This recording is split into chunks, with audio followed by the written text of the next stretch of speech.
Hello guys, this is your friend and we are back with a new fanfic. And if you enjoy this fanfic then please press the like button and subscribe to my channel for more fanfic like this. And now let's start the fanfic.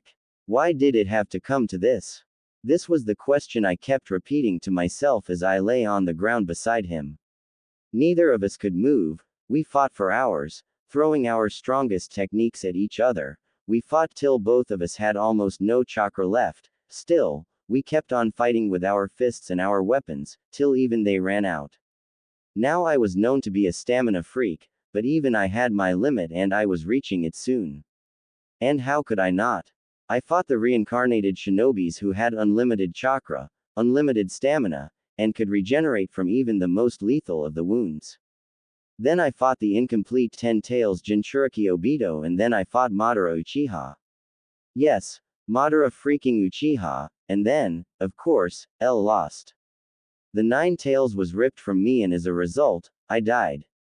Well, technically I was dead for a few minutes but I went to the other side. There I met the Sage of Six Paths, the original Raikudo Sennin.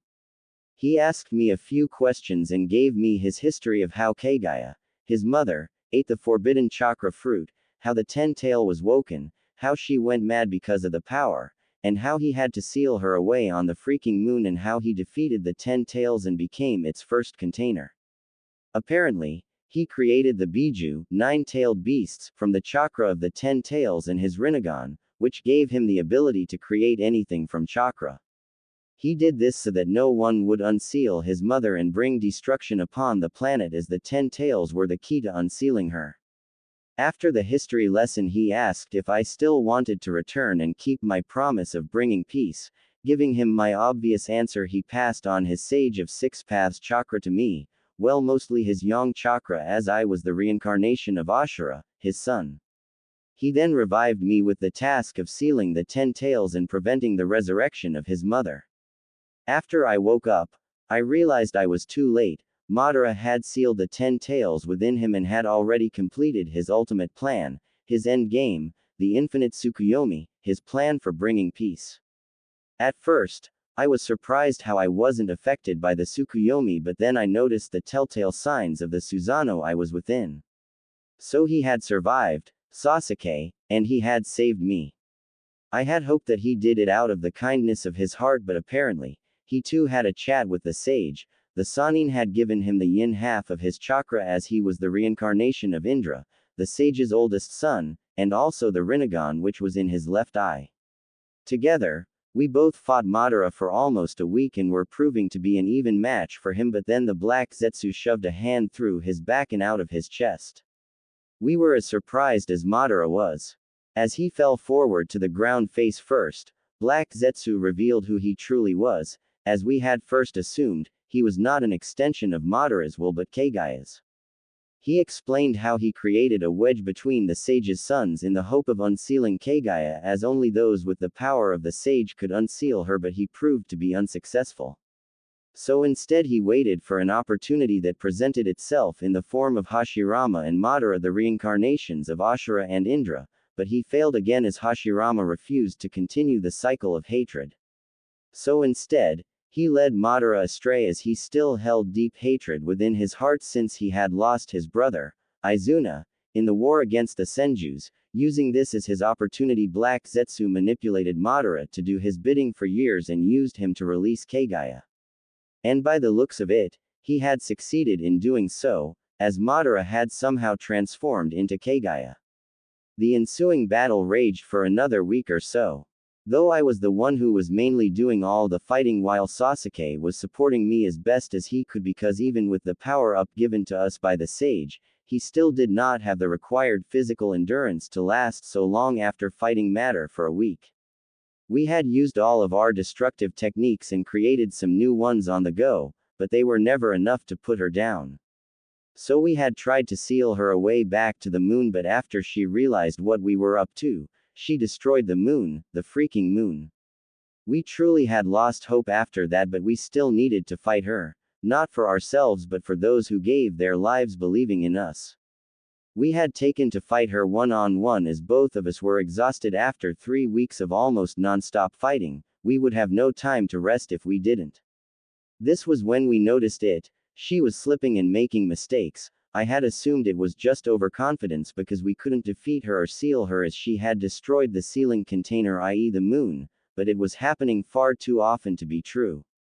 Both of us retreated to plan a strategy and came up with an idea that could take her down. Sasuke theorized that she is slowly losing her mind, similar to the time when the sage had fought her. A little push could finally make her go over the edge and go insane again. It was a bad idea. We knew that, but fighting an intelligent and calm enemy is harder than fighting a crazed one. The plan was that I would distract her long enough till Sasuke creates the moon again through his Rinnegan and seal her. The only problem was that Sasuke didn't have enough chakra to create something as big as a moon, and neither did I. So we came up with another, more dangerous plan: seal her within me, then give enough chakra to Sasuke to recreate the moon. I still had the 8 trigram seal, which had stored the 9 tails within me. It could probably hold her just long enough for Sasuke to recreate the moon again. With our course of action decided, we called upon our summons to assist us in the fight and end it once and for all. We fought for a couple of hours, mostly using hit and run tactics to make her agitated enough so we could capitalize on it. And our moment came when she was a little too focused on me and the summons, for Sasuke to land a decisive blow on her, which we all capitalized on. Through lots of struggle and sacrifice of our summons, we were able to seal her within me. Now, have you ever had that feeling when you eat something too much too quickly and your stomach feels like it is bursting but contracting at the same time? I was having that feeling, only 1,000 times stronger. Through sheer will, I forced down the pain and started transferring the chakra to Sasuke, who immediately started to recreate the moon. But in doing so, an enormous amount of land was needed, so we had no choice but to crack the elemental nations apart and use that land to recreate the moon.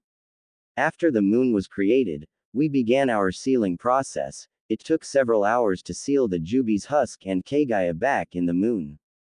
After the deed was done, I was left extremely tired, so I laid down on the ground looking at the moon in the sky. Sasuke stood beside me doing the same. We had won. We had finally done the impossible. We had defeated Kagaya Otsutsuki, the progenitor of chakra, mother of the sage. It brought a smile on my face, but then I remembered the cost of doing so and the smile was immediately gone. There was no one left. No Sakura, no Kakashi-sensei, no Hinata, no one was alive for us to celebrate. Everyone had died when the infinite Tsukuyomi was cast. They were absorbed into the giant god tree. Anyone who had chakra was pulled into the tree. It must have happened when we were fighting Kagaya. I realized then what we had done to create the moon. We had crushed the remaining population and sent them into space. We had not won. No one was left alive. Everyone I knew was dead. We had failed. I had failed. When I realized the true extent of the damage done, I couldn't help but close my eyes and let myself cry. I laid there for few minutes, mourning the loss of my friends. When L opened my eyes, L could see Sasuke still standing near me, looking at the moon. We lost, I said. He didn't reply. At first I thought he didn't hear me, but when he looked down and finally spoke, L couldn't be more shocked. You have to die, he said with a stoic face. What? L muttered. One of us has to die for there to be peace. Why? I asked. The two of us have a different definition of peace. If we both reconciled and worked together, there will come a time when we won't agree with one another. It will be small at first, but it will start to escalate, and there will come a time in the future when we will have to fight again. It is better for us if we just do that right now. I couldn't believe what he was saying. After all the battles, after all that we had lost, after all that we had been through, he still didn't believe that we could achieve peace. We will find a way. We will bring true peace, I argued. As I said, your idea of peace and mine aren't the same. While you would go about preaching peace and harmony, I on the other hand plan to rule over the nations and see to it that there is no more conflict, by force if necessary, but you would never agree with that. You will oppose me and we will bring chaos in the world again. We will continue the cycle of hatred. So, for everlasting peace, one of us has to die. Our ideologies just differ too much from one another. It doesn't have to be this way. I shouted. His reply was a solemn, I have made up my mind. With that said, we both started our fight. I started with my most preferred technique, the shadow clones. They quickly surrounded me and we moved as one to attack Sasuke, who was till now standing still. We all jumped on him with a Rasengan in each hand, but I noticed something was off and decided to back off a bit. My intuition was correct. As the clones converged on him, a massive fireball fell from the sky, dispelling them all. You are not the only one who can use shadow clones, he taunted. I created 5 more clones and got into a taijutsu stance as Sasuke leapt on me. The fight was going well so far. I had long since learned a way to counter the Sharingan by using feints and tricks. The clones seemed to be doing a fine job of distracting him. Still, he was dispelling them too quickly for my liking. I created more clones and sicked some of them on him while I and the others prepared for our Rasengan barrage. As we all pounced on him shouting our attack's name, he was to be ready for us by the time we reached him. He had surrounded himself with spikes of the unholy flames that, the Amaterasu. The flame impaled all the clones, dispelling them. It was only because of my chakra shroud, which I activated at the last second, that I didn't get stabbed. I dashed forward to his face, but he blocked it using the skeletal arm of Susanoo. Using that hand, he pushed me away. The Susanoo started to grow bigger as muscles started to form around the skeleton structure. It did not stop there. The muscles grew armor, then wings. When he was finally done, he was as big as a mountain. To match him, I began to enter the Nine Tails chakra mode. It was then I came to a terrible realization. I remembered that I no longer had Kurama in me for the tailed beast chakra mode, since for the transformation an actual nine-tailed beast was needed to be sealed within oneself. For now, I could only use the shroud from the Sage of Six Paths mode to match him. It is better than nothing, I thought. As I activated the Sage of Six Paths mode, my body was covered with fire-like golden chakra. My whisker marks morphed into 3 black bars. The whole ceiling array became visible, starting from my stomach and spreading throughout my body in thick black lines. I also gained the truth-seeking balls, which hovered behind me in a vertical circle. By the time my transformation was over, Sasuke's Susanoo had formed a crossbow and was shooting an arrow at me. I quickly motioned the truth-seeking balls to intercept the arrow. The explosion that followed shook the ground I was standing on. I quickly flew up and threw the giant Rasenshuriken I had formed using the claws provided by the chakra shroud. For once, not need a clone to help me. The Rasenshuriken hit the Susanoo in the chest and expanded outwards, taking a huge portion of it out in the explosion. Now, a normal Rasenshuriken could not do so much damage to a Susanoo of this level, but add the Sage Chakra to it and you have an S-rank technique capable of dealing heavy damage to even the complete Susanoo. As the giant hole in the Susanoo filled up by the chakra provided by Sasuke, I flew up to attack him using the truth-seeking balls as makeshift rods. By the time I reached him, he was already slashing his ethereal swords of the Susanoo towards me. I dodged the first one and blocked the second one in a cross guard. Giant cracks appeared on the sword from the point of contact. My truth-seeking balls caused severe damage to his Susanoo. At least I am not at a complete disadvantage. Trying to end the fight as quickly as possible, I combined the Rasenshuriken and the truth-seeking balls together and threw them at his head. He tried to fly up to avoid it, but he was a little slow, as instead of hitting his face, the Rasenshuriken exploded on his stomach. The explosion this time put the earlier one to shame. The entire Susanoo was caught in the explosion, and this time nothing of it remained. I had used most of my chakra for that attack and was now running on fumes, and it seemed that Sasuke had survived by reinforcing the Susanoo with as much chakra as he could. Without that, I doubt he would have come out of that explosion alive. The final fight between us ended the way it always does, a Rasengan versus a Chidori, but this time none of us pulled back. We were fighting on fumes. We didn't have enough chakra to perform even the basic academy techniques. This was our final clash. I could feel it. We didn't stop our attack even when both our hands started to bleed. We pushed on. At last, both our techniques ended, not because we wanted them to, but because we had both lost our arms and couldn't continue. We stood there staring at each other for what seemed like an eternity, but it couldn't have been more than a few seconds. Then, Sasuke smiled, not his arrogant smirk but an actual smile as he closed his eyes and fell back to the ground. I followed soon, falling beside him. So this was your plan, I managed to mutter. He didn't want to rule the world as he had said he planned to. He just wanted to end his suffering, to let go. Bastard, I grunted as I gazed at the moon above. Sasuke had died the only way, which I had never thought he would, with a smile on his face. I took a last look at his face and closed my eyes. The first thing I saw when I opened my eyes was a white ceiling without a speck of dirt on it. I had hoped I had finally passed on to the pure world where my family and friends were waiting for me, so I got up and looked around. But I was soon disappointed. There was no one here, none that I could at least sense. That was when I noticed the huge crystal suspended in midair at a fair distance from me, surrounded by curtains.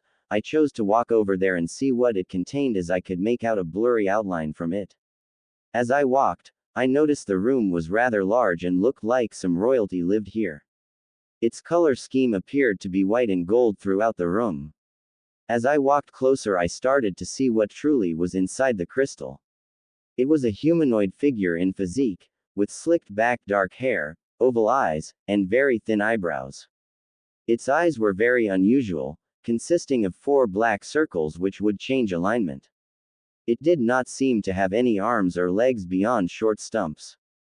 It seemed suspended within an unusual barrier which was shaped like a crystal, connected to either side by bright white curtains as the focal point of a large, elegant room. As I got close, I heard a voice speaking and quickly looked around, but I was still the lone occupant of the room besides whatever this thing was. I am not a thing. I looked up, shocked that the thing in there was still alive. I repeat, I am not a thing. I quickly looked down in shame and apologized.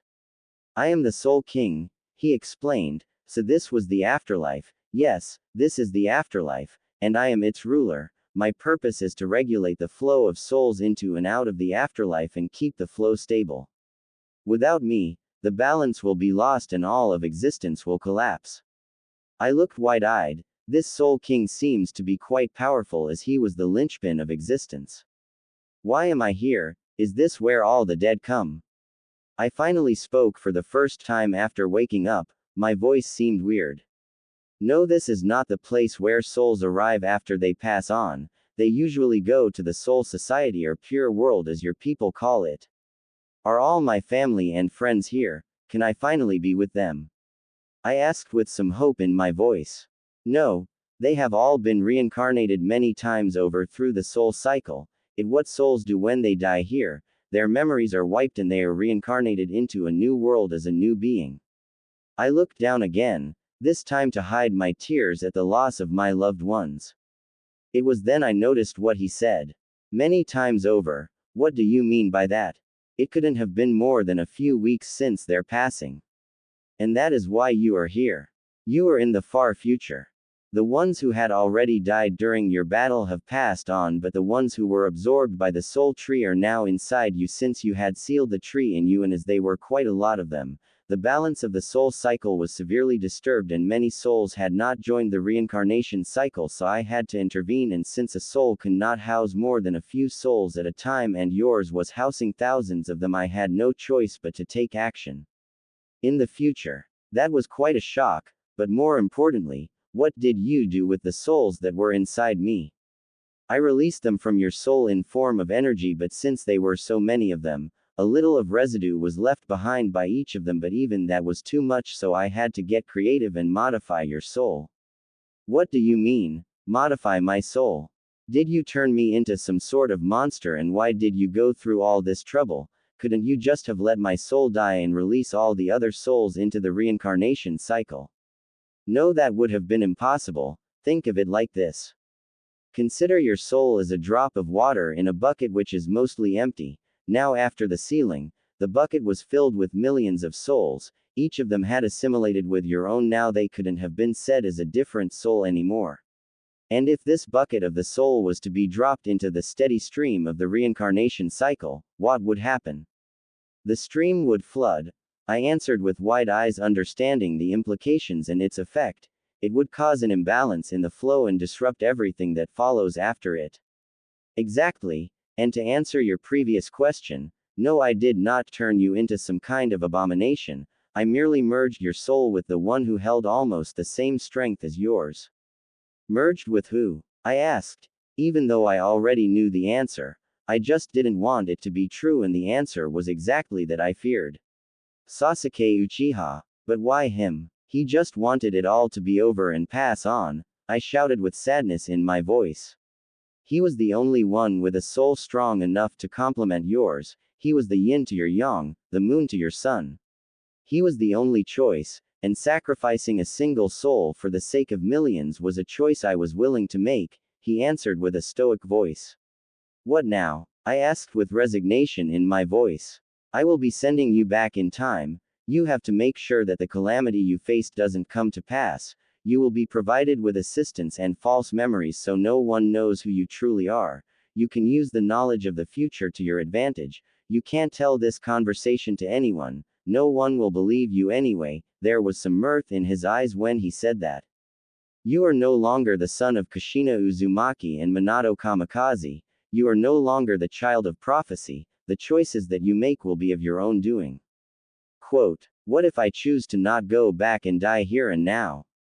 You don't have a choice in that matter. It has already been decided. Farewell, for now, I will be meeting you very soon. With that said, there was a bright flash and Naruto disappeared from the room, leaving the Soul King alone, at least until a figure warped into the room. So we meet again, Naruto, said the Soul King to the figure slowly walking towards him. How much time has it been since I last saw you? Enough time, came the vague reply. It's time, said Naruto after staring at the Soul King. When I woke up again, I was being carried by a man with red hair. The man seemed to notice I had woken up and stopped walking. He gently sat me on the ground near a tree and asked for my name. Naruto, I said. Hello Naruto, L.M. Kato. Before the conversation could proceed, L passed out. The next time I woke up, L noticed I was lying on a bed, and by the smell of it, I was in a hospital, my least favorite place. As I started to get up, I noticed that my hands had shrunk. I quickly got off the bed and nearly fell face first on the floor when my legs didn't touch the legs as L expected them to. I realized what had happened quickly. That damn Soul King had shrunk down to being a kid again. I quickly ran to the bathroom for a mirror to check what else he had changed. I quickly realized that my height was so small that I couldn't even see my face, only the reddish black hair that to only when I jumped high enough, but judging by my height, L seemed to be around 8 years old. I quickly washed my face and drank some water. When I turned to go back to the room, I noticed a man standing there. I quickly turned red with embarrassment as I saw the man smiling at me. I would have looked quite stupid jumping up and down in front of a mirror. As I returned to the bed, without making eye contact with the man, he finally spoke. I am Kato. You are that man I talked with near the tree. Oh my God, my voice sounds childlike and shrill. Yes, I am, he replied with mirth dancing in his eyes. How did I get here? L asked, looking around the room. I found you drifting near the beach, unconscious. Where am I? Kato gave me a funny look before answering. You are in Uzushio, Naruto. I widened my eyes in shock. Uzushio had been destroyed during the Second Shinobi War, but if it still existed then it could mean only one thing. I was transported to a time before the Second Shinobi War. Are you okay, Naruto? You seem shocked. I am okay, was my quick reply. I am surprised that I made it here. I didn't mean to say that. What was happening to me? What do you mean by that, and how did you get here? I didn't see anyone else besides you, there wasn't even a boat nearby. My boat got caught up in the whirlpools and was destroyed. How did L know to say that? Then suddenly there was a searing pain through my head, and L got all these memories of a life I had never lived, of a mother and a father that I never had. I had false memories of a life that I never lived. The pain seemed to wash away after I lived through all the memories. It seems this was the false memory transplant that the Soul King talked about earlier. As I raised my head, saw Kato again, L could see concern for me in his eyes. It was weird seeing someone so concerned for me, it made me feel happy. Are you okay? Should I call in a nurse? No, L replied with as big of a smile I could give to ease his concern. Just some headache, L should be alright. You know I have a daughter who's just about your age. Really? I exclaimed and tried to act like an excited little kid. Will I get to meet her? Sure. Why not? She will love to have a new friend. Now, how did you reach here, if you don't mind me asking? Oh, L took a boat and followed the directions my mother told me to. This fake memory thing is coming real handy now. And what is your mother's name? Kato seems to be fishing for information. Well, L would too if an 8-year-old suddenly showed up in my village with mysterious circumstances. Katsumi. That's what my father sometimes called her. And what's your father's name? Hiroto. No last name. Well, L can't exactly say Uchiha and Uzumaki now, can L? L don't know. They never told me. It was for my safety, they said. It was at this moment the nurse entered. She too had red hair. It seems what they said about all Uzumakis having red hair was true. The result is here. She spoke in a way as she was speaking to her cage, with extreme respect and admiration. Thank you, was the curt reply she from Kato, after which she left the room. After looking through the report, he flashed a smile at me and said, well, your parents were truly keeping you safe. What do you mean? I asked, not knowing what he meant. What's in the report? It says you are an Uzumaki, Kato said with a happy smile on his face. Well, partly Uzumaki. What does that mean? Is it something bad? Naruto asked, even though he knew who Uzumakis were, but as he was playing the part of an 8-year-old brat who knew nothing of the clans, he had to act as unknowledgeable as possible. No, it is a good thing. It would also explain how your mother knew the directions to Uzushio. Kato seemed quite happy that this was the case, as it cancelled out the probability of Naruto being a spy. How so? Naruto asked. Well, mostly, only the Uzumakis know the directions and ways to overcome the whirlpools surrounding our island, and considering your mother knew the directions, she must be an Uzumaki too, Kato explained. You still haven't explained what an Uzumaki is? Naruto asked. The Uzumaki is a clan prominently based in Uzushiogakure, village hidden in whirlpools. We are distant blood relatives of the Senju clan and as such have close relations with them. We Uzumaki pride ourselves on being the best Fuinjutsu master in the elemental nation, Kato said with a hint of pride in his voice. And I am a part of this clan?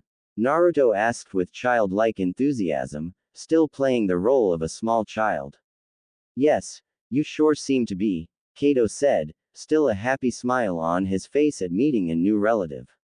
That's awesome, exclaimed Naruto. Now where are your parents? We will like to meet them and invite them into our family of Uzushio. My father died when I was 3. He was very ill at that time, Naruto said with a sad look on his face, and I don't know where my mother is. She had said that if she didn't return by the night, then to leave in the directions that she had thought me. Even though these all were fake memories, Naruto, being such an empathetic person, couldn't help but let tears flow. I lost my family. Kato, seeing such a sad child, couldn't help but put a hand on his head to reassure him. Don't worry, everything will be alright. After saying that, he got up from his place on the bed and said, rest now, I will see you again tomorrow morning. After saying that, he walked out of the hospital room. Naruto, seeing Kato leave the room, decided to rest for now, as it wasn't every day that you get 8 years worth of memories of someone else's life. So is he telling the truth? Asked the old man, stroking his gray beard that reached his stomach. He seemed to be bald, having lost his hair due to old age. He doesn't seem to be lying. I was keeping a close eye on his chakra fluctuations the entire time, Kato replied with a serious expression. The old man hummed, then continued, the test said that he is an Uzumaki, but all of us have red hair. It's how we are recognized. For him to have that blackish red hair, his father must have had some extremely powerful genes. What should we do now? Asked Kato. We will keep an eye on him for suspicious activity. Is that necessary? He is just an 8-year-old boy and he is an Uzumaki too, Kato tried to argue. Yes, You are right, but we should remain careful. A war is on the horizon, or have you forgotten about that? No, I haven't, said Kato, but that doesn't mean we should stop helping our kin. Sighing, the old man said, I know. Continuing, the old man said, you are to take care of him from now on. He will be staying with you from now on. You are to be his sensei. With a powerful chakra like his, not teaching him would be a crime. Besides, your daughter will love to have a playmate. The last part was said with a smile on the old man's face. Yes, Uzukage-sama, Kato replied with a smile on his face. You don't have to call me that when we are alone. I am your father after all, the old man replied with a fake annoyed face. I know, but seeing how much it irritates you, I choose to do it anyways. With that said, Kato disappeared in a shunshin. Damn brat, always disrespecting me. When Naruto woke up the next morning, he laid in his bed thinking about all those he had lost, but quickly banished those thoughts. I am in the past, he reminded himself, and none of it has happened yet, and it won't happen again if I have any say in the matter. As he got up, he noticed that a tray of breakfast has been kept on the table near his bed along with a pair of clean clothes. Deciding to start his day, he quickly went to the bathroom to freshen up. There he saw a small stool for him to stand on so he can look into the mirror. Excited to finally see how he looked like, he quickly climbed it and looked surprised at what he was seeing. His face looked more like Sasuke, albeit a quite younger one with all the baby fat on his cheeks. Speaking of cheeks, he seemed to have lost his whisker marks and in its place was unblemished pale skin. His eyes too seemed to have changed, but not that much, as he still had those blue eyes, but specks of purple seemed to have been mixed with it. It could have been worse, Naruto thought. At least my face is not a horrid mix of me and Sasuke. Still, L liked my whisker marks. After freshening up, Naruto stared in the mirror with an inquisitive look on his face. I wonder if I have the Sharingan, he thought while staring at his eyes. The Soul King did say that he merged my soul with Sasuke before he brought me here, so it stands to reason that I may very well have the Sharingan. Now how did he activate those eyes? Naruto thought back to how Sasuke activated the eyes. Oh right.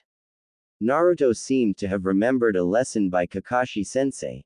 Apply chakra to your eyes till there is a tingling sensation, and after doing just that, his eyes seemed to have changed from bluish purple to the Sharingan. He stared at them in shock as he followed the single tomo which spun in each of his eyes hypnotically. There was just a single tomo in each eye, but still, I have the freaking Sharingan. Hearing the sound of a door opening, he quickly cut the chakra to his eyes and jumped down from the stool to see who his visitor was. It seemed that Kato had come to visit again. Good morning, he said in his usual happy smile. Did you sleep well? Yes, I replied with a smile of my own. I see you haven't had your breakfast yet, he pointed out while looking at the breakfast on the table. I was just freshening up, I replied with a pout on my face. It's okay, take your time, he said as he took a seat on the chair nearby. So what is going to happen to me now? Naruto asked after finishing his breakfast and wearing the new clothes which were given to him. I talked with the Uzukage and he assigned me as your guardian and your sensei, but in return, you will have to become a great ninja and bring pride to our nation. Are you willing to do that? Yes, I shouted with enthusiasm. I will be the greatest ninja of all time, Naruto declared with as much conviction as he could. Good, now come, you will be staying with me from now on. As he said that, he started to walk out of the room, so I quickly ran after him to catch up with him. Are you a ninja too? Naruto asked, curious of who Kato was. Yes, of course I am a Jonin and a level 15th seal master. What does Jonin mean? Naruto asked, again acting ignorant to the terms he already knew but couldn't show, since that will seem suspicious. Okay, time for your first lesson, declared Kato. The ranking system of the ninjas of every village are usually divided into 3 types. The first is the genin. They are usually the ones who have passed from the ninja academy where they study for 4 years. The starting age for the academy is 6 years old. They stay in the academy till they reach 10 years of age and pass the academy exam, or if the student is very intelligent, in which case he is passed more early, so special attention can be given to him. Now genins are usually teamed up in groups of 3. Naruto tuned out the rest of his sensei lesson as he already knew all about the ranking system. Instead, he was looking around, taking in the pleasant scenery. The road on which they were walking was filled with shops of all kind. There was a lot of hustle-bustle as people were doing their shopping and talking with one another. Most people whom Naruto met had red hairs. Some smiled when they crossed paths and he smiled back at them, liking the peaceful atmosphere and the good vibe this place held. By the time they reached Kato's house, it was already afternoon. His house was located on a quiet part of the island. He seemed to have finished his lesson about the ranking system of the ninja world. "I am home," he announced, but he couldn't get even a foot in before a red blur crashed into him screaming, "To-san." Before I could take a look at the red missile which was now hugging Kato, a beautiful red-haired woman came to the door with one of the most beautiful smiles I had ever seen. "Looks like she got you again," she said with a giggle. Then her eyes turned to me, and I couldn't help but look down in embarrassment as she seemed to have caught me staring at her. "Is he the boy you talked about?" she asked with the smile still on her face. There was a muffled, "Yes," from Kato, who was still on the floor. She walked towards Naruto, who was still looking down at the floor in embarrassment. "Hello there," she spoke in a soft voice, "and who might you be?" I slowly looked up and answered meekly, "I am Naruto, nice to meet you." After saying that, I quickly looked down again. "Nice to meet you too," she said with a smile still on her face.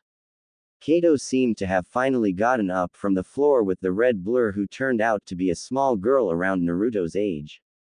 "Naruto, meet my lovely and beautiful wife, Kana Uzumaki," he said, motioning at the young woman. "And this is my pride and joy, my daughter that I talked to you about," pointing to the girl who was now hiding behind his leg and peeking at Naruto. "Go on, introduce yourself," Kato said as he gently nudges his daughter forward. The girl came forward with a hand still holding Kato's pants in a vice grip.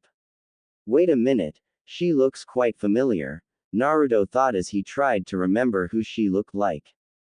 But by the time he got the answer, he was too late.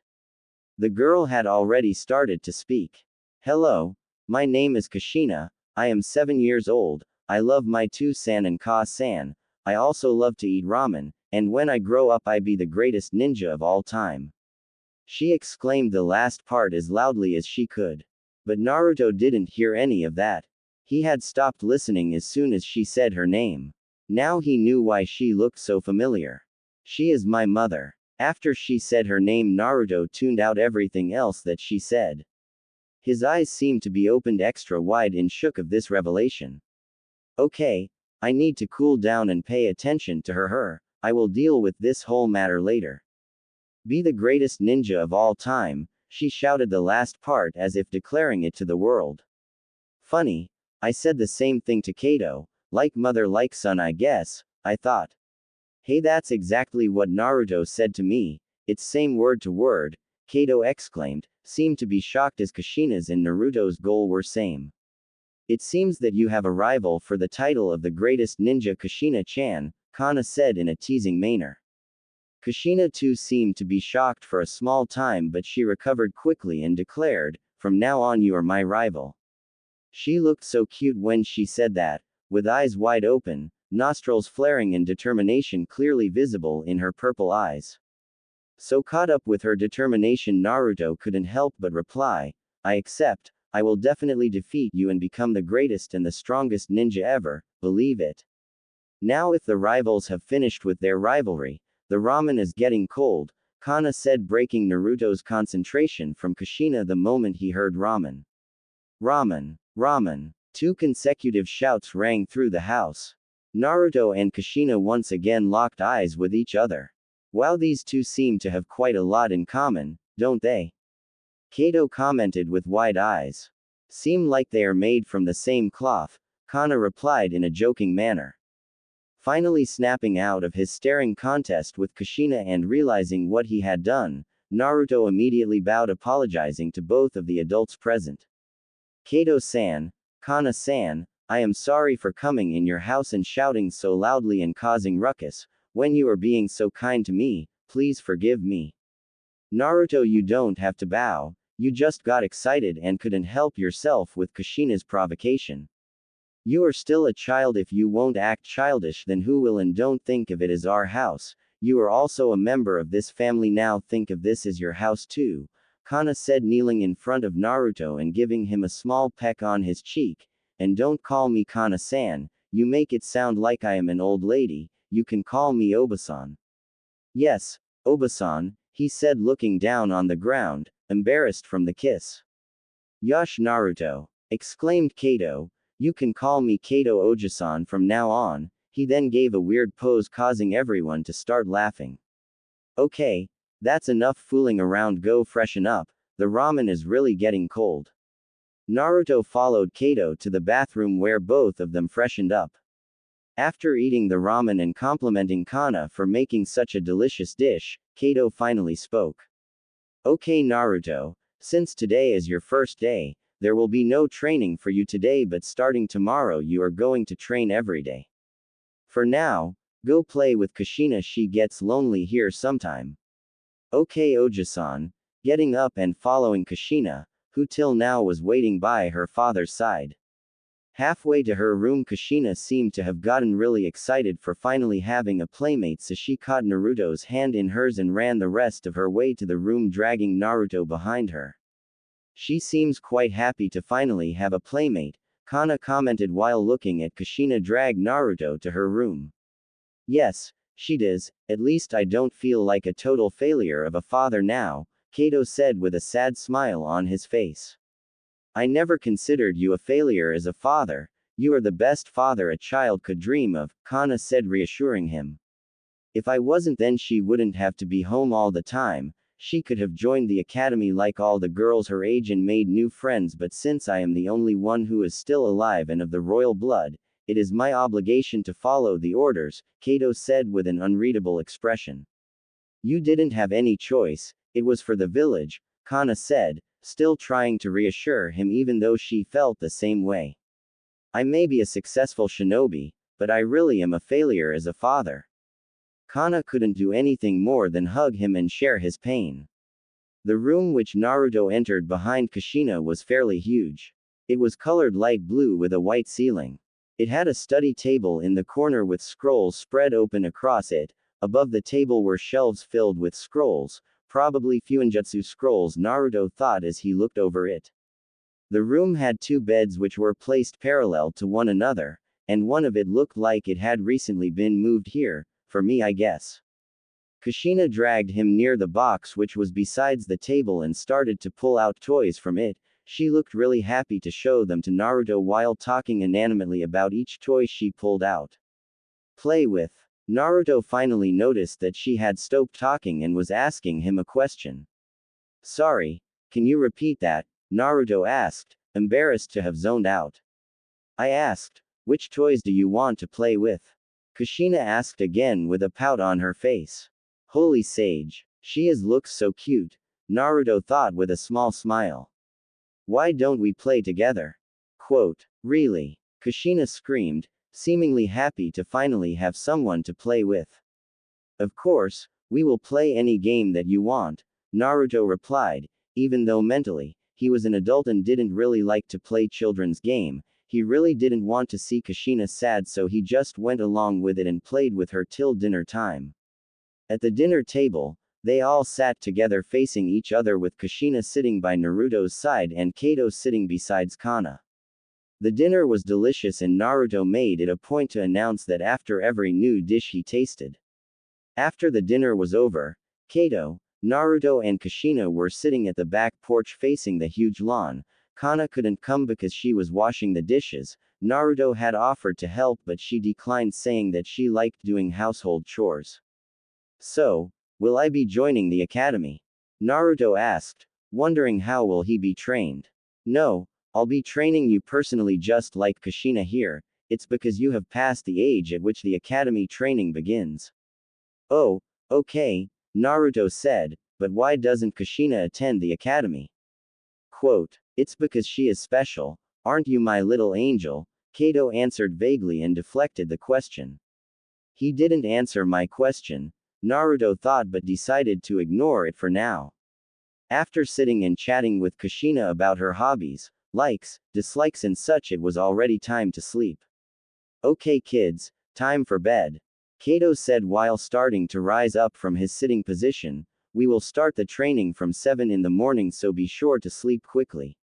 After he said that, both Naruto and Kushina got up and went to bed, but not without brushing their teeth, as Kana was quite adamant about it. The next morning Naruto woke up early and started his day by brushing his teeth and got ready to take a bath. While he was getting ready, Kato had swung by and told him he had bought him couple of new clothes since he didn't own any of his. After thanking him, which he just waved off, Naruto took a pair of clean clothes which were pressed and neatly folded, from the wardrobe which was on the left side of the room. As he was removing his clothes for taking a bath, he noticed a small seal on his left shoulder. Applying a small amount of chakra to it, he was surprised to see an envelope in his hand. It must be some sort of storage seal, Naruto thought. As he opened the envelope, he noticed that it was a letter named for him. If you are reading this letter, it means that you have found the seal on your arm. Don't worry about the seal, it is just a time-based storage seal. Most people would never even be able to see it. The seal has various items in it, and as you grow up you will be able to access them all. But for now it will give you nothing until the time for you to get it has passed. If you are wondering why I am helping you so much, don't, I am not doing it out of the kindness of my heart. You are merely my investment, and when the time comes you will be my salvation, but let's keep that discussion for another time. Within this paper is another storage seal which consists books containing most of the information regarding an energy known as Ryutsu. The books will mostly teach you about what Ryutsu is, how it is produced, how to control it and how it is used. So I would advise you to read and understand everything in those books, as they will be basics on which the future books are based, and without the basics mastered you will not be able to advance forward. I would suggest you not to disclose these books to anyone, as in the wrong hands they would cause untold destruction. You may store them back in the seal of your arm, but I would not suggest that as a long-term option. Now, that being said, transfer your energy to the seal on this envelope when you are ready. This letter will be destroyed as soon as you do so. After reading the letter once more with the Sharingan active so that he could memorize it, Naruto applied chakra to the seal at the bottom right of the page, and with a pop more than 10 books fell on the bathroom floor and the envelope was burnt without leaving any ash behind. As he was about to pick up the books, there was a knock at the bathroom door. Naruto, are you alright? I heard a loud noise. Did you fall down? Came the concerned voice of Kana from the other side of the door. I am alright, Naruto replied quickly, and he picked up the books that stored them back in his seal. I just slipped a little. Do you want me to come in and look at you? No, Naruto said, embarrassed. I didn't get hurt. Okay, if you say so. After that she went back to do whatever she was doing. Phew, that was close. I need to be more careful. After having sealing back all the books, Naruto quickly took a bath and finished his breakfast and sat beside Kato, who was again sitting at the back porch overlooking the lawn. Are you ready for your first day of training? Yes, Naruto answered with lots of enthusiasm. Good, Kushina is just finishing up her breakfast, she will be here quickly. As soon as he said that, Kushina ran towards them yelling, I am ready. Now that Kushina is here we can start our training. The first exercise was running along the lawn, which was not small by any comparison. It also included a lake. For 20 rounds, it was mostly to an warm-up and a stamina building exercise. Then came strength building exercises. It mostly consisted of push-up, sit-ups and various other exercises to strengthen the body. Followed by that was ninja tools training, like throwing kunais and shurikens, practicing aim and all the other basics. This is similar to the way they taught us in the academy. Naruto thought while he was practicing shuriken throwing.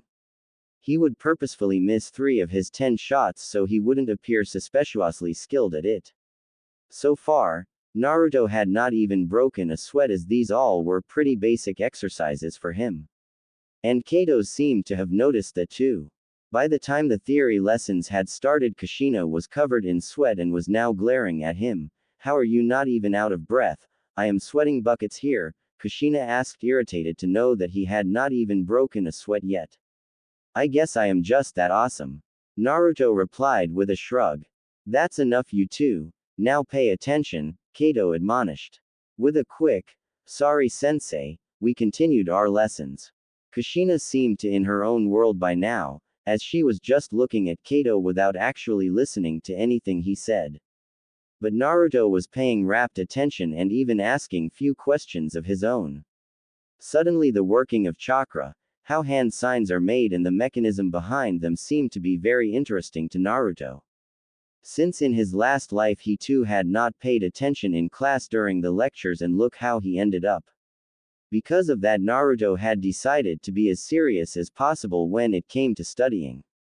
By the time the lecture was over, Naruto had learned more from Kato than he had learned during his time in the academy. It was already noon, so they had decided to take a lunch break and head back inside where Kana had delicious lunch ready.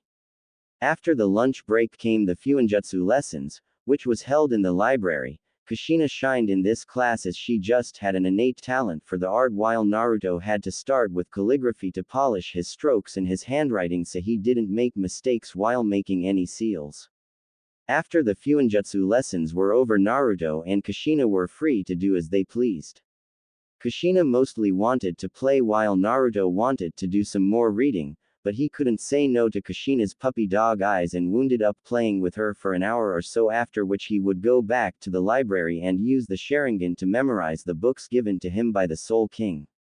But the problem was that those books were huge. Each book contained more than 5,000 pages and he couldn't memorize more than 400 pages in the time frame of 4 hours, after which he would have dinner and read one of the books from the library till sleep overtook him. This same timetable continued for a week, until. So how is young Naruto coming along with his training? Asked the Uzukage. A week had already passed since Naruto's training and Kato had come to report his progress. He is good, he picks up things quite easily, so teaching him is quite an easy job. He seems to have lots of stamina as he doesn't even break sweat when doing exercises now. His chakra capacity is also quite high. He has as much chakra as in Junin, it's almost thrice the amount I had when I was his age. That's a lot of chakra for his age.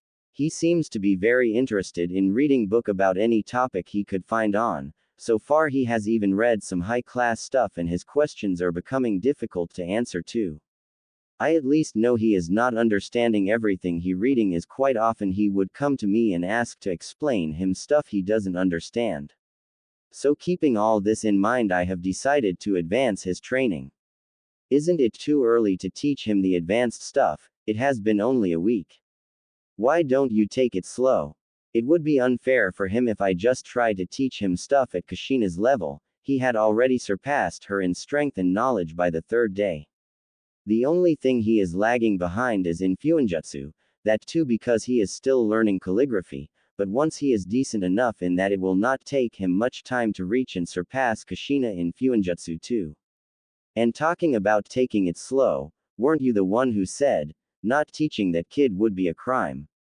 Sighing, the old man replied, do as you think it is fit for the boy, you don't have to come here to tell me that you are advancing him again, else we will be meeting here very often. As you wish, Uzukage-sama.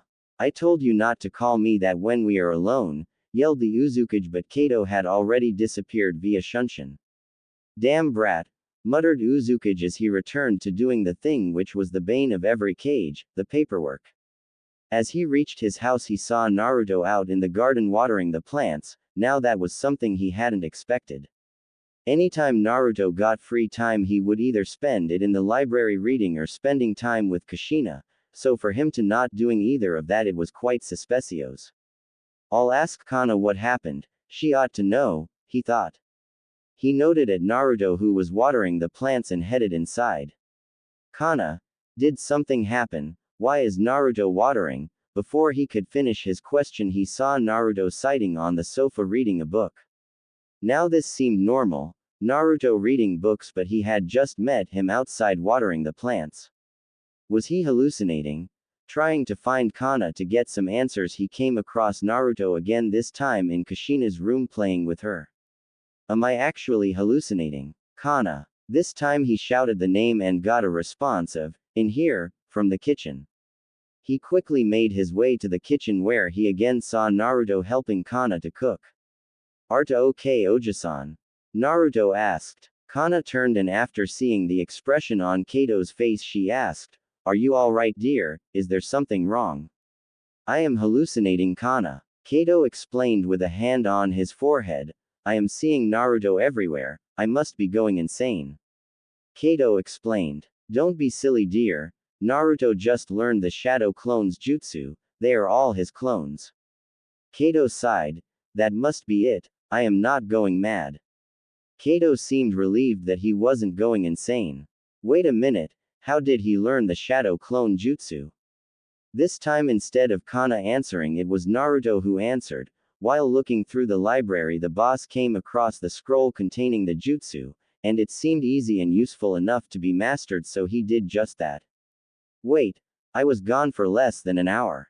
Kato exclaimed, "How did you learn that technique so quickly?" As I said, the technique was quite easy to learn after going through the scroll and following its instructions. You can talk to the boss if you have any questions, he is in the library practicing calligraphy with others. "You are a clone?" Kato asked surprised, as it was almost impossible to discern the original from the clone. The clone just noted, "He created me to help Kana Obasan." "Such a sweet boy, isn't he?" Kana said sweetly. Kato just nodded dumbly and headed to the library. There he saw 6 Naruto sitting in line and practicing calligraphy and another reading a book on the table. "I see you have found the Shadow Clone's Jutsu," stated Kato. The one sitting on the ground didn't even look up while the one sitting on the table turned to him. "Yes, quite a useful technique isn't? I found it when I was reading some jutsu scrolls to try to understand how they work," the real Naruto replied. "Useful but a deadly technique. If you overuse it you will die of chakra exhaustion, if not that then the memory relay of so many clones popping at once will fry your brain." Kato warned Naruto about the downsides of the technique and why it was considered a kinjutsu, forbidden technique. "Yes, I read about that too, but I am careful when using it. The maximum number of clones I can create are 15 and only after that I really start feeling the effects, and if I pop one clone at a time and wait for few minutes after popping the next one then I don't have to overload my brain with excess information," Naruto explained. Even though 15 was not his limit he had to keep the number low as to not worry Kato. "So you have all your bases covered, that good," Kato said, dropping the topic of Shadow Clone as Naruto seemed responsible enough in using them. "I am going to start advancing your training as you seem have already surpassed Kushina. Starting tomorrow I will be increasing your endurance training. I will also be teaching you kenjutsu, sword techniques, as you seem to have already mastered the usage of basic ninja tools, and since you seem to have learned the Shadow Clones, teaching you fuinjutsu will be much more easier. I will be training you without mercy as you seem be able to handle it quite well. I now have very high expectations from you Naruto and I really hope you don't disappoint me." "I won't," was the only reply he gave, and it was enough of an answer for Kato. Starting next day Kato had made Naruto run 20 laps, only this time he had made Naruto wear weight seal which increased his weight almost double. He was to only remove this seal when he was going to sleep as to give his body time to recover. Followed by that was kenjutsu training. Kato made a clone to teach Kushina while the original instructed Naruto in the sword arts, and another clone was teaching a group of Naruto clones the basics of tree walking, and after lunch Kato had finally started teaching Naruto fuinjutsu after he had achieved an acceptable level of handwriting. Within only a month Naruto had improved by leaps and bounds. His weight seal had been increased to 3 times his body weight as his body had already strengthened and the previous seal was useless on him. He had already mastered the basics of kenjutsu and could now at least handle on his own in the spars. Naruto had also remastered the tree walking and the water walking exercise and was now moving to advanced chakra control techniques. Seeing Naruto advance so fast, Kushina had also started making actual effort in her training, but she still couldn't be taught shadow clones to increase her training time because she didn't have enough chakra to safely perform them. Naruto's Fuinjutsu level had also increased as he could now create storage seals, weight seal, exploding tag and other basic seals. With the help of shadow clones and his Sharingan, Naruto had managed to read every scroll in the library along with a single book which was given to him by the Soul King. Memorizing and understanding is not the same, Naruto had realized, so he had started doing meditation as to really understand what he had memorized, due to which he now had a deeper knowledge of chakra and was starting to understand what Ryutsu was. XXX After 2 years XXX. By the time Naruto had reached 11 years of age, he had mastered everything he was taught by Kado. He had even come a long way in nature transformation after learning that he had an affinity for fire, wind and lighting. But since Kado had affinity for water and lighting, he could only teach Naruto lighting manipulation, which he mastered quite quickly with the help of shadow clones, which now he could make 50 off. Naruto didn't need help in wind manipulation as he had already mastered that in his past life. He just needed to polish it back and improve upon it, which he did. Naruto had also learned water manipulation from Kado, but since water was not his main affinity, he had some difficulty using it. He had left fire manipulation for a later time as there were not a lot of people with fire affinity in Uzu. Naruto had also mastered Kenjutsu to a level where he could give Kado a run for his money. He had even made some of his own moves to better complement himself.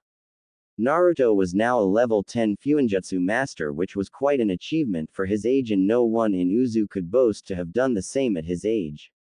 Kado was very proud of him, and he couldn't have been more prouder when Naruto showed him the Rasengan. Kado was extremely impressed that Naruto had enough understanding of chakra to create his own jutsu. Naruto, with the help of shadow clones and his Sharingan, which had now evolved to its maturity, containing 3 tomo in each eye, had read 4 of the books given to him by the Soul King.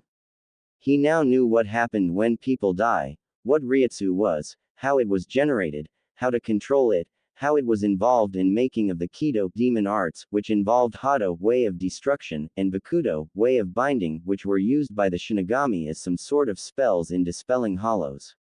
He couldn't yet use these Kido as they required a different energy than chakra. They needed the spiritual energy, also known as Raryoku, to perform them, and as chakra was a mixture of both physical and spiritual energy, he needed to use yin-yang release to separate them, after which he could use yin release as a way to perform Kido. That is what at least he had theorized using his current knowledge. But the problem was that there was no one who he knew of that could use the yin-yang release, so he was stuck with only learning the theory for now. Kushina too had progressed quite a lot. After she turned 8, she was finally taught the shadow clone jutsu, but she couldn't make more than 3 at a time, but they still helped her move forward with her training. She didn't learn chakra control in deep, but she was still explained the theory behind it. She only seemed to be wanting to train in her kenjutsu skills and her fuinjutsu, which she had achieved a level 8 mastery of in the 2 years. This was also the time where Naruto discovered why she didn't attend the academy. Kado had told him that she was going to be sent to the Leaf Village and become a Jinchuriki for the 9 Tails, as the current Jinchuriki, Mito Uzumaki, the wife of the Shadaime Hokage, Hashirama Senju, was on her deathbed as she had lived well past 100 years and was dying of old age. Naruto, after listening to that, had offered to go in Kushina's place to become a Jinchuriki, as he had already been in Jinchuriki once.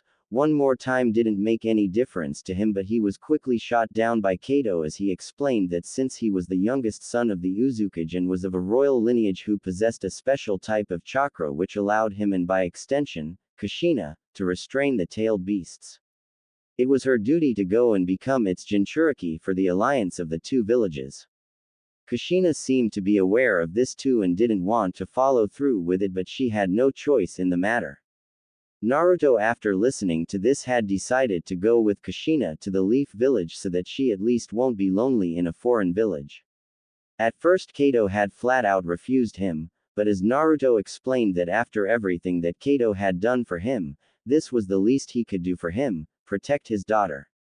Kado had agreed and had a talk with the Uzukage. He too agreed, but only at one condition. If he could prove that he was strong enough to protect Kushina, only then will he be allowed to go. Naruto didn't even hesitate in accepting the challenge. So now to prove himself worthy, he was having a fight with Anjunin of Uzukage's choice. In the center of the training field, Naruto was standing dressed in black shirt and black pant which was taped off at the ends. He had a weapons pouch attached on his left thigh along with Entanto on his back. "You can do it, Naruto. I believe in you," Kushina yelled from where she was standing next to her father and mother. Naruto just looked at her and smiled, deciding not to speak. "If you manage to defeat him, Naruto, I will allow you to go with Kushina," the Uzukage said, pointing at the boy who looked to be 17. Again deciding not to talk, Naruto just nodded. "This is Roita Uzumaki," he explained. "The match will continue until either one accepts defeat, gets knocked out, or can't fight anymore. Use of lethal and crippling strikes are to be avoided at all cost. This is just a friendly match." After having explained the rules, the Uzukage looked at the two combat ants for any doubts. After no receiving any, he shouted, "Begin." As soon as the match started, Naruto jumped in the air towards Ryuta, seemingly wanting to start a taijutsu fight, but as he got closer, instead of throwing a punch, he made a hand sign and brought his hand near his mouth and exhaled a huge breath of air twice his size, wind-release giant air missile. Ryuta quickly took out and scroll and wrote a seal on it, "Sealing technique, wind sealing," and pointed it towards the oncoming attack. Ryuta smirked, seeing as his seal was doing its job and in the jutsu, while Naruto still stood in the place from where he had attacked. But Ryuta soon noticed that his scroll was getting torn apart for unknown reasons, so he quickly dropped it and used body replacement technique to switch his place with a log.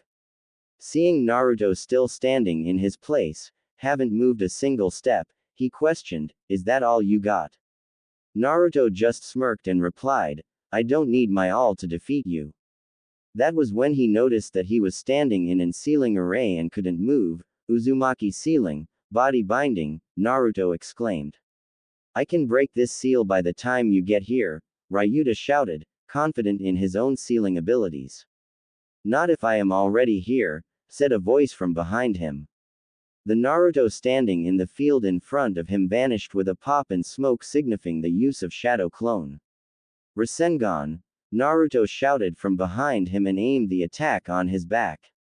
There was a grinding noise of clothes being torn apart before the attack met his body, then exploded, causing him to get launched from the ground and falling a good distance ahead, unconscious.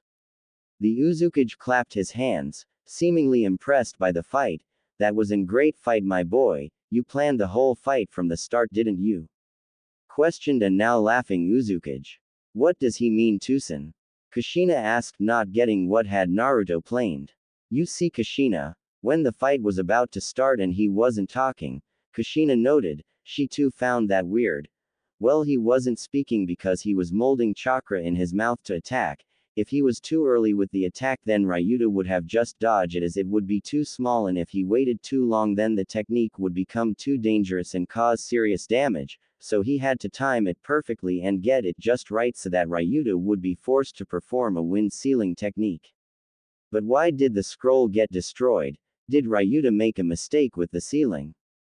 Kushina asked, wondering how did the scroll get destroyed. No, honey. This time it was her mother who answered. When Naruto brought his hand to his face, he added shurikens to his jutsu, causing the scroll to get ripped into pieces, forcing Ryuta to use the body replacement technique. You saw the rest, didn't you? Kushina noted. Yes, he made a shadow clone and went to hide. Kushina answered, but how did he know that was the exact place where Ryuta would appear? This time it was her grandfather who answered. He must have laid traps like that across the entire field, and as Naruto's shadow clone was still within Ryuta's sight, he mistook it for the original Naruto, and as he was still distracted by the clone, he didn't notice the original behind him. By the time he did notice, it was too late. Isn't that right, my boy? He said the last part, looking at Naruto in front of him. You are partly right, Naruto explained. See, I am not the original Naruto either. With that, the clone popped itself, surprising everyone present. I am the original, Naruto announced as he had used an transformation jutsu to disguise himself as a stone and was just now dropping the transformation. Naruto, how many of your clones were there? Kato asked, as even he was fooled. After having won the match against a Junin, Uzukuji Ashita Uzumaki had agreed to send Naruto with Kushina to the Hidden Leaf Village. But since there was still some days left for the convoy from Konoha to arrive, Naruto and Kushina had decided to forego their training and spend time with Kato and Kana till they left. Both of them couldn't be more happy as they would get more time to spend with the kids before they are gone for God knows how long. Those were one of the happiest days of Naruto's life, but like all good things they too ended far quickly for Naruto's liking as the convoy from Konoha had arrived. Naruto had yet to meet the people as it was Kato who informed him of their arrival. They would be leaving with Naruto and Kushina a day later. So the day before Kato had decided to throw them a small going away party, even the Uzukuji had attended it. By the end of the party, the Uzukuji had gifted him and Kushina books on advanced fuinjutsu and some scrolls containing his personal jutsus that he had created. Kato had gifted them both 2 custom-made katanas, made by the best blacksmith that Uzu had to offer. Kushina had gotten the one with the crimson blade while Naruto had got one with a black blade. Both the blades were in piece of art with a lot of detailing, focus and hard work made into making them. They were apparently made by the highest quality of chakra-conducting metal. Kushina's blade was named Shinku Kanten, Crimson Chaos, and Naruto's was Mugetsu, Moonless Sky.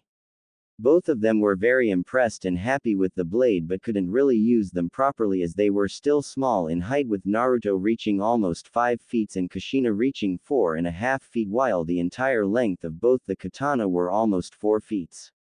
So they had to wait till they grow up to actually use them.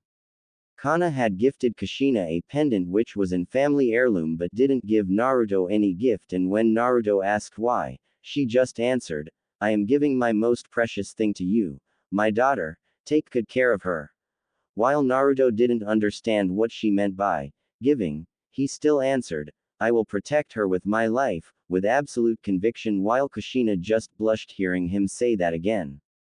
The night went by fairly quick. In Naruto's opinion, he still wanted to stay with Kato and Kana for a little while longer, and it couldn't be helped now. They were all gathered near the port where Kushina was still crying along with her mother while Kato tried to console them. They packed all their belongings in scrolls along with the books and the swords that were gifted to them. Meanwhile, the team from Konoha had already boarded the ship nearby and were now waiting for their charge to board. Uzukuji was also present. He had come to bid his granddaughter and Naruto goodbye. As goodbyes were said and promises to meet again were made, Naruto along with Kushina finally boarded the ship. Naruto was surprised to see a familiar figure standing there to greet them. Kakashi-sensei. Naruto thought, looking at the silver-haired man standing at the entrance, but the man didn't seem to recognize Naruto. He merely gave a smile and let him go inside. No, that's not Kakashi-sensei. It must be his father, Naruto thought. He had heard a lot about his sensei's father, Tsukumo Hatake. He was said to be stronger than the 3 Sanins combined and boasted an infamous reputation for his role in fight against Suna. His fame and achievements overshadowed even those of the Sanins. This man was a damn legend in his time. Apparently Tsukumo and his team were sent on a mission of great importance to Konoha.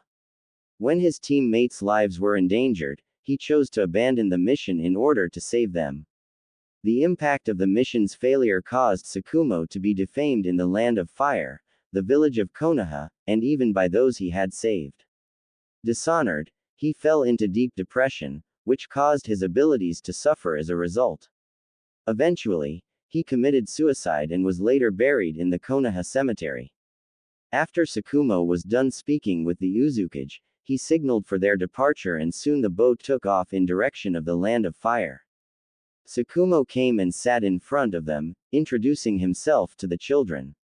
"Hello there. My name is Tsukumo Hatake. I am a Junin from Konoha. I like sweets, kenjutsu and fighting for my village. My dream, well, that's personal. So how about you introduce yourselves too? Nothing much, just you likes, dislikes, hobbies, dreams and such." Naruto decided to go first. "My name is Naruto Uzumaki. I like reading, training, eating ramen, creating new jutsus, spending time with Kushina here." I don't have many dislikes. My dream is to become the greatest ninja in the world. Tsukumo just smiled and nodded at him. Kushina started next. My name is Kushina Uzumaki.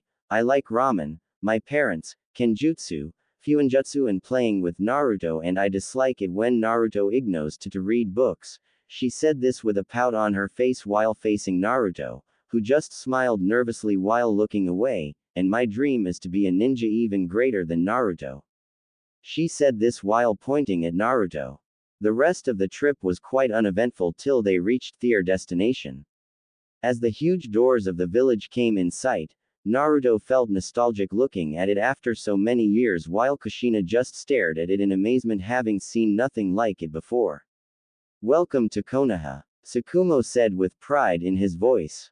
As we passed the village gate, the feeling of nostalgia intensified for Naruto. It looked so different but so same at the same time. The village was bursting with sounds from everyone.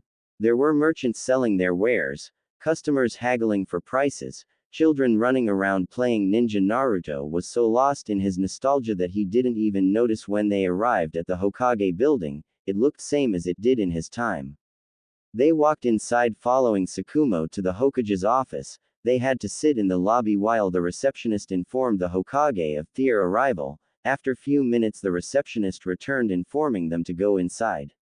The Hokage office looked still the same, but the Hokage did not.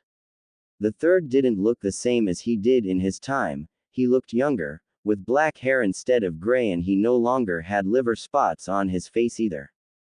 He immediately smiled as we entered the office. Welcome to Konoha, was your journey enjoyable? He asked in a welcoming tone. It was good, Naruto answered, holding back his urge to hug the old man. Please have a seat, he said, motioning to the chairs in front of his desk. Doing as we were told, the Sandaime first apologized. I am extremely sorry for doing this. I do not enjoy separating children from their parents, but we didn't have any other option. Mito-sama's days are numbered, and if we didn't have a suitable Jinchuriki to transfer the beast into, it would have caused untold destruction to the village. You have to understand we didn't have any other choice. With that being said, he came to the matter at hand. The transfer will be taking place tomorrow in the morning around 7.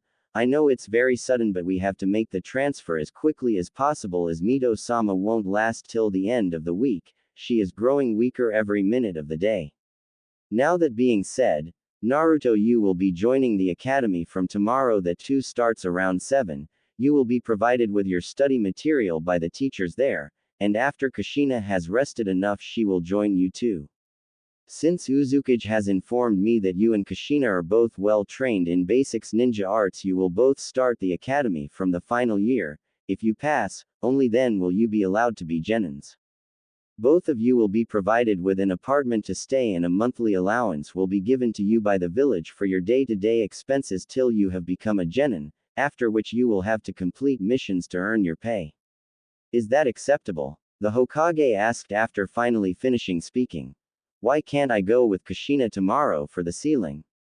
Naruto asked. That's because the sealing will take around 6 hours, during which time lots of the Nine Tails chakra will leak. This chakra is very corrosive to humans, so it is for your own safety. Additionally, the sealing itself needs to be done with extreme concentration. Any mistake and we will have a very angry beast to deal with, Naruto noted, satisfied with the third's reasoning. Now this doesn't need to be said, but the status of Kushina as the Jinchuriki is a top secret. No one knows about it except some of my trusted ninjas. Disclosure of this information is a high crime punishable by imprisonment or worse, Hokage explained with a serious expression on his face. Right. No talking about the Nine Tails. Understood, Naruto said nervously, and Kushina nodded her head in agreement. Good, the third said, smiling again, like he didn't just threaten some kids with imprisonment. With that, he pressed a button on his desk and a ninja entered. Follow him, he will take you to your new apartment. With that being said, Naruto and Kushina left the office with Tsukumo still inside giving his mission report. The apartments which they got were next to each other, and Naruto was pleasantly surprised that he got the same apartment which he had when he was still a kid. So, After helping Kushina unpack in her apartment, he went to his own and unpacked his own. After freshening up, he sat on the sofa thinking. Now that I have some privacy, I can continue reading all those books without having to keep looking over my shoulder. As he had closed his eyes in contemplation, there was a knock on the door. Getting up to see who it was, Naruto was not surprised to see Kushina standing there. I am bored, Naruto. Kushina whined. It's not even been an hour till we arrived here, Naruto said with a deadpan look on his face. I know, but I am so bored. She whined again, but then suddenly her eyes widened in excitement. Come, let's explore the village. Naruto just sighed, then turned back inside and switched off all the lights, then took the keys to his apartment and locked his door. Let's go. Kushina quickly ran down the floor. Did you lock your doors? Naruto inquired. She ran up the stairs again and back to her apartment to turn off the lights and lock the door. Roaming the street of Konoha, Naruto once again was lost in nostalgia, until he smelled that exact aroma which he was so fond of. He suddenly grabbed Kushina's arm and pulled her in the direction from where the aroma was coming from. Ichiraku's ramen, Kushina read out. Let's go, he said, excited to taste his favorite ramen again. Tyuki looked like a young man now, gone were his wrinkles and gray hair. So what will you two be having? He asked with a smile on his face. Your best ramen, old man, Naruto yelled excitingly. I am not that old, muttered Tyuki and went inside to bring 2 bowls of ramen. This is so tasty, yelled Kushina after finishing a bowl. Bring more, old man, she shouted, following Naruto's example of calling him old. I am not that old. This time he yelled back, but there was no real anger in it. By the time they were done eating, both of them had eaten a total of 20 bowls. Naruto paid him since Kushina hadn't bought any money with her. Come again, Tyuki shouted as they left while he started counting the ryos with a dollar sign in his eyes. We sure will, old man, Naruto shouted back. Damn brats, he said with a smile on his face, not really offended by them calling him old anymore. It was late evening by the time they left the shop and returned home. This was fun, Naruto, Kushina said, we should do it more often. Sure, Naruto said with a smile on his face. They talked with one another till it was 9, then Naruto suggested her to go and sleep. It was an important day for her tomorrow. At first she refused, but she relented after Naruto brought up the ceiling again. With her gone back to her room, hopefully sleeping, Naruto quick created 10 shadow clones and started reading the books given by the Soul King with his Sharingan active. By midnight, he had finished reading around 800 pages. Happy with his progress, he decided to sleep after dispelling the clones, causing him a mild headache which he decided to sleep off. Naruto woke up at 6 in the morning, then quick went next door to wake up Kushina as she was a heavy sleeper. After waking her up, Naruto went back to his apartment and freshened up for the academy. Naruto dropped her off at the Hokage Tower for sealing and quickly ran in the direction of the academy. He went in school building and took all the important study material from the office, from where a teacher escorted him to his home room. They were just in time, it seemed, as the teacher, Oda, was just getting the class attendance. As he introduced himself, most of the girls seemed to be swooning over his good looks while some guys stared at him in jealousy.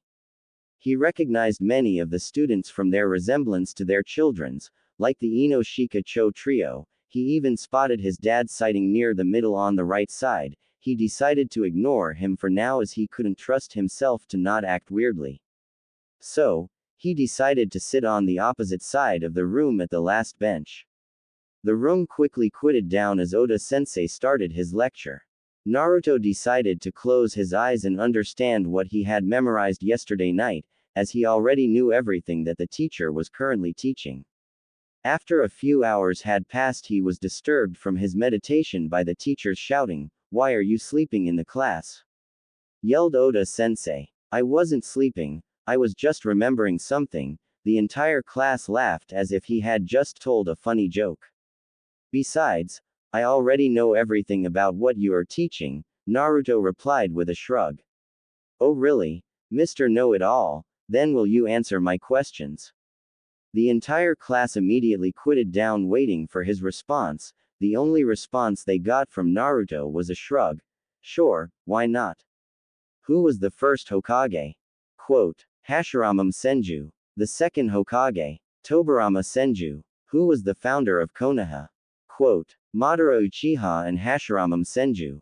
The sensei then proceeded to ask questions related to every subject while Naruto answered every one of them. He even asked questions he had not yet taught to class and some of them were even out of the syllabus but Naruto still answered them. This went on for an hour, during which the entire class kept looking between him and their sensei as they played question and answers. By the end of it the teacher was thoroughly impressed by Naruto's vast knowledge. This much is enough for now, the teacher finally accepting defeat. Just don't distract the class. Naruto nodded and sat down, closing his eyes to resume his meditation. The next time he opened them, it was due to the lunch bell. Since he hadn't bought any food with him he decided to go to the cafeteria and buy some. On his way he met many girls who tried to introduce themselves and ask for a date. Some outright asked him to be their boyfriend but he just politely rejected them and continued on his way. As he was sitting under a tree eating his lunch, he saw 3 boys come near him. That was very impressive. What you did back in the class, the boy said. Naruto just shrugged, it was nothing. Can we sit here? The boy said pointing to the space in front of him. Sure, why not? Naruto replied. I am Shikaku by the way, Shikaku Nara. This blondie here is Inoichi Yamanaka and my big-boned friend here is Choza Akamichi. Shikaku said introducing themselves. Nice to meet you. Nice to meet you as well, my name is Naruto Uzumaki. We know, so how did you know all those answers, did you cheat somehow? Inoichi asked, curious how he got all the answers right. Hey, Inoichi, that rude to ask, Shikaku chastised his friend, but how did you do it? I am curious as well. I didn't cheat in any way, if you are wondering about that. Inoichi deflated at that. I just like to read, that's all, Naruto answered. You must have done some heck of a reading if you even know the mechanics of casting a jutsu, Shikaku muttered, still not believing Naruto knew something that advanced. Naruto just laughed in an embarrassed way. The 4 then sat talking about various things, mainly Inoichi. Shikaku and Naruto talked, Choza just kept munching on his chips. They talked for a few minutes then the bell rang signifying the end of lunch break. They quickly moved to the training grounds where they practiced how to throw kunais and shurikens. Here too Naruto seemed to shine as he had attained a perfect score in every exercise, followed by him in scoring was Minato then Makoto. The last time slot of the school was reserved for sparring. It was designed in such a way that only the person who won would be qualified to fight the next person. It was a test of skill, stamina and strategy. By the time he had finished fighting there were only 3 more left, him, Makoto and Minato. Minato had just finished his match, whoever would win between Naruto and Makoto would get to fight Minato. As Naruto stood before Makoto, he couldn't help but recognize her from somewhere. Makoto Uchiha, she curtly introduced herself. Naruto Uzumaki, he said giving her a slight smile, have we met before? You seem familiar. She stood there without responding. Oh well, at least he tried. As he got into a fighting stance, he heard someone whisper, now that he mentioned it, doesn't Makoto and Naruto look similar? Yes, I can totally see it, just replace his hair and eyes to jet black and both of them would totally look similar. Naruto widened his eyes and turned around to see who said that, not hearing his sensei say, start, it was that damn Shikaku. Curse him and his damn intelligence. Naruto turned back to look at Makoto and she was right in front of him, her fist merely inches away from his face. Only through sheer instinct and speed was he able to redirect her punch away from his face and push her back using a palm strike to her chest. His eyes still wide with shock, he looked at her again, closely this time and his theory was confirmed. She looked so familiar because he stared at that face in the mirror every morning. She is Sasuke's mother, he realized, and since he shared Sasuke's face, who possibly looked like his mother? His and Makoto's face would be similar too. After realizing this, he tried to end the spar as quickly as possible before someone else came to the same conclusion as Shikaku. So with a quick dash and a chop to the back of her neck, he immediately finished the fight by knocking her out. The assistant teacher picked her up and took her to the infirmary. Naruto Uzumaki vs. Minato Namikaze. Minato stepped into the field and came to stop in front of Naruto. You seem to be a genius, Naruto, Minato started, so knowledgeable in theory, an expert in ninja tools and very well versed in hand-to-hand combat too by the looks of it, really a true genius of the art, he further praised Naruto. I am genius of hard work, everything I have is gained through hard work and persistence. Naruto explained. That's quite commendable of you, it seems you are fit to be my rival, Minato exclaimed. Sure, Naruto laughed, just don't let my other rival find out about you, she will challenge you for that spot. With that said, Naruto got in an taijutsu stance followed by Minato. Begin, Sensei announced. None of the combatant moved from their place, both waiting for the other to begin. Naruto, gotten tired of waiting around, decided to start by dashing forward with a chop to the back of Minato's neck. I have already seen you use that move, it won't work on me, Minato spoke in a smug voice as he caught the attack with his right hand. I know, was all he got in return, after which Naruto used the elbow of the blocked arm to hit him on the head, followed by a chop to his throat, causing Minato to hold his throat in pain, not giving him any time to recover. Naruto quickly swept his legs from under him and twisted his arm behind his back, causing him to fall face first in the dirt. Yield? Naruto asked, but Minato still tried to struggle, so he twisted his arm more, causing Minato to finally yield. Naruto finally relented and eased the pressure, then with the same hand helped him up. You weren't the only one watching the matches, I watched yours too, and while you are definitely fast, if I knew if I didn't give you enough time to build your momentum, I could defeat you, Naruto explained Minato why he lost. Minato just rotated his shoulder to ease the pain. Now that I know that, I will beat you the next time for sure, Minato said with conviction in his voice. Good luck with that, Naruto replied while turning his back to Minato. I'll be waiting. With that said, the sensei announced Naruto as the winner and the final bell rang, signifying the end of the lectures for the day. Naruto quickly packed his bag and headed home as Kushina must have returned from the ceiling and would probably be hungry, so after finishing grocery shopping Naruto returned back to his apartment, kept the bags inside and made a clone to start making food and headed next door to meet Kushina.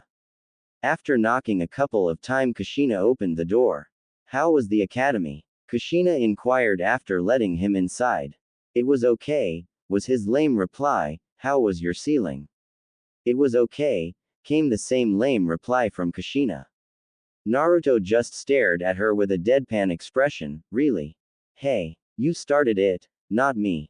Okay then, smart. I was going to make food for both of us, but since the ceiling was okay, then I don't have to worry about you, do I? Naruto replied, trying to act angry at her. No, I was just kidding, alright. The ceiling was painful at the start, but the pain slowly faded away, then all I had to do was sit there till the ceiling was over. In Mito-sama, quote, she passed away as soon as the ceiling ended, Kushina answered with a sad smile but quickly perked up again. But, she taught me this cool technique with which I can restrain the 9 tails, as she said that, multiple golden chains made out of chakra protruded from her back. I had heard that she had this ability, but seeing it in person is quite different, he thought while observing the chains. Can I touch them? Naruto asked, wanting to know how they felt. Sure. Why not? As he touched the chain, he could feel his chakra getting restrained in that entire arm. It is completely nullifying the chakra in my arm, Naruto stated. No wonder with several of these chains you could possibly restrain even the 9 tails. Kushina just swiped her nose and puffed up her chest. Aren't I so awesome? Let me see the seal, Naruto suddenly requested. Kushina was a bit confused at first but soon relented and picked up her shirt to show him her stomach. Naruto stared at it for a while, then started explaining it to Kushina. It's an 8 trigram seal. It is made using two 4-symbol seals.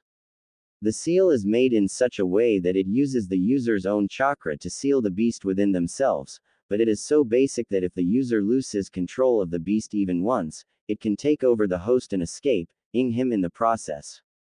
Naruto explained Kushina the working of the seal.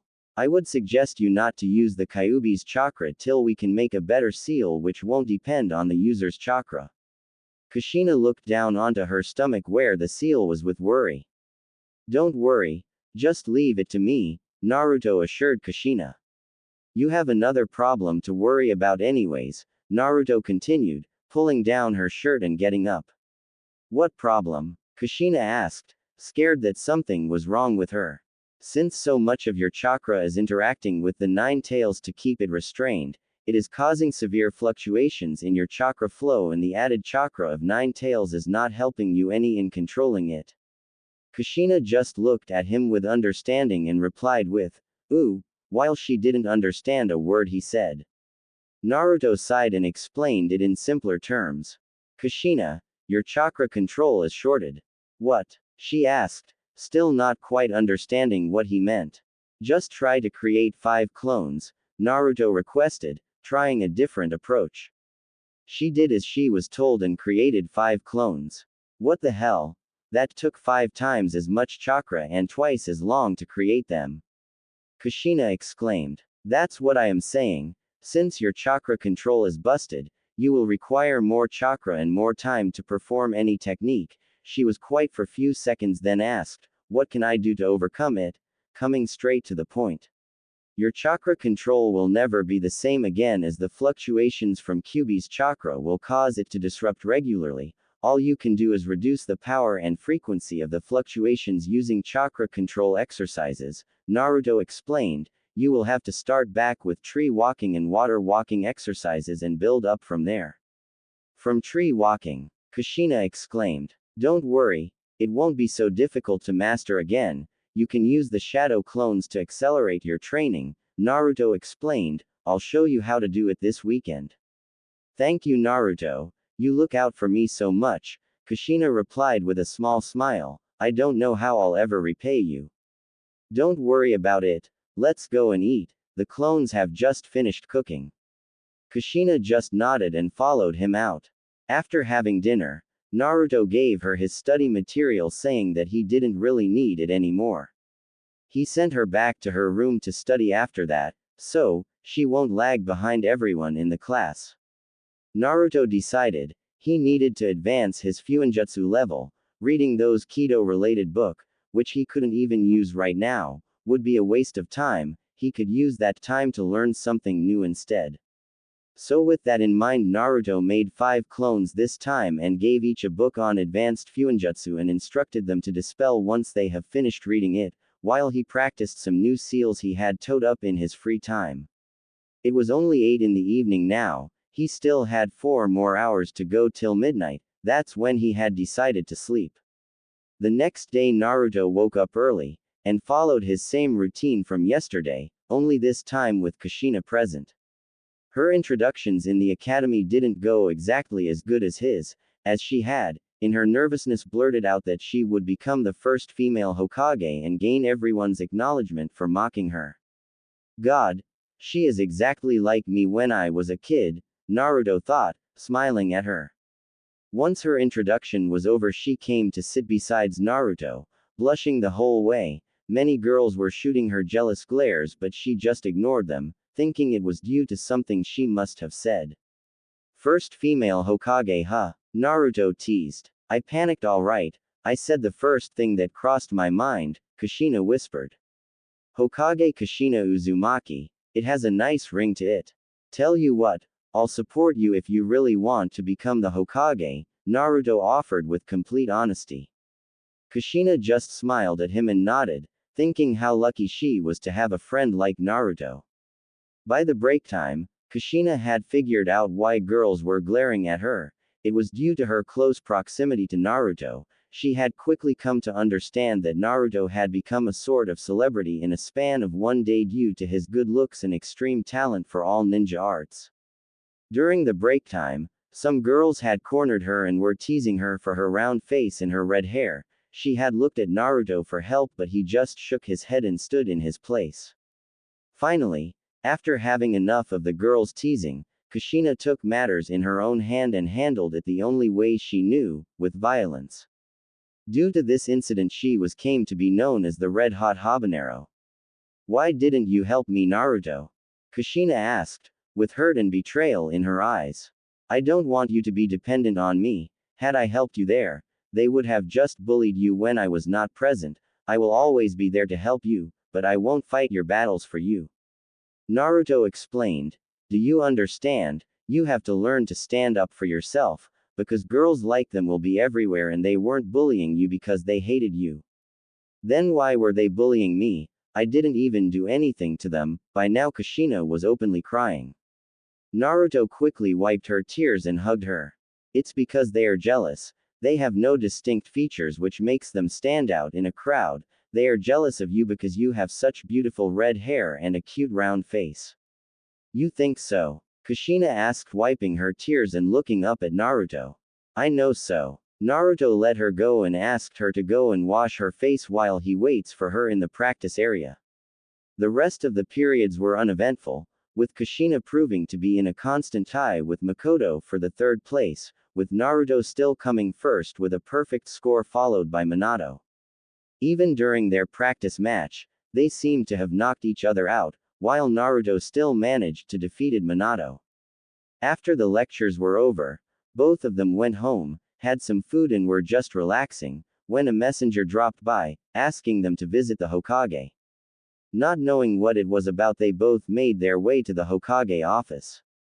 Now sitting on the chair facing the Hokage, who was watching them with a stern face, it has come to my attention that Kushina here is going around beating up girls. Their mothers are being very pushy and asking for your suspension. Kushina instantly widened her eyes with an apology ready in her mouth. Sore. But she was cut off before she could finish. That's bullshit, Naruto muttered. Naruto, she was cut off again. No need to apologize to Kushina, Naruto replied, looking at the Sandaime. He can't suspend you, even if he wants to, much less at insistence of some stuck-up ladies. You are a Jinchuriki and in Royal Uzumaki. As such, you are still not a shinobi of Konoha but a citizen of Uzu. If he is to suspend you, he will lose any power and control over you and in turn, over the Nine Tails. Naruto explained. And if by any chance he does suspend you on insistence of some ladies and Uzu finds out, they will order the leaf to return us back to them, then probably break ties with the village, and they can't afford to do that with a war on the Horizo. I am an Uchiha. The last part was said by Naruto with as much surprise as he could muster. Now, how do you know that, Naruto-kun? The Sandaime replied with a serious expression. While first it was said in mock sternness, now he was in his business mode. No one knows about that besides a few people. After few seconds, when Naruto didn't answer, he continued, I am waiting for an answer. Well, when you mentioned about suspension, I knew something was up, because Kushina here could an entire class and walk away with nothing but a slap on her wrist. That's the power her status grants her. Naruto, that's not true. They'll probably throw me in a prison or much worse, execute me. He is telling the truth. Sandaime intervened, still looking at Naruto. Kushina just widened her eyes and looked at the third. With war on the horizon, we can't lose our best weapon or our alliance with Uzu. As I was saying, Kushina is untouchable, so you wouldn't have called us for such a bullshit reason, and that only left me. So I quickly scanned your desk for any documents or reports regarding me, then all I had to do was waste enough time till I read something useful. How did you know there would be a report? Sandaime asked, impressed by the boy's intelligence. Well, you are a Hokage, you can't really point fingers at someone without any concrete evidence, much less at someone from a foreign village, Naruto answered. Now, I already know that you took DNA samples from my bathtub, he continued. First of all, EEWW, and secondly, that's a breach of privacy. But, I still don't know what made you to take my DNA test in the first place. So you don't have all the answers, do you? The Hokage asked with a smug look. No need to sass me. Naruto replied with a pout on his face. During one of you matches, someone commented that you and Makoto Uchiha shared a striking resemblance to one another. It was overheard by one of the guards appointed to protect you. He reported the similarities between you two and suggested a DNA test. I did compare your photo, side to side with hers, and I too noticed the similarities myself. So I decided to run a DNA test. The Hokage paused, letting the tension build up. And, Kushina asked, not able to.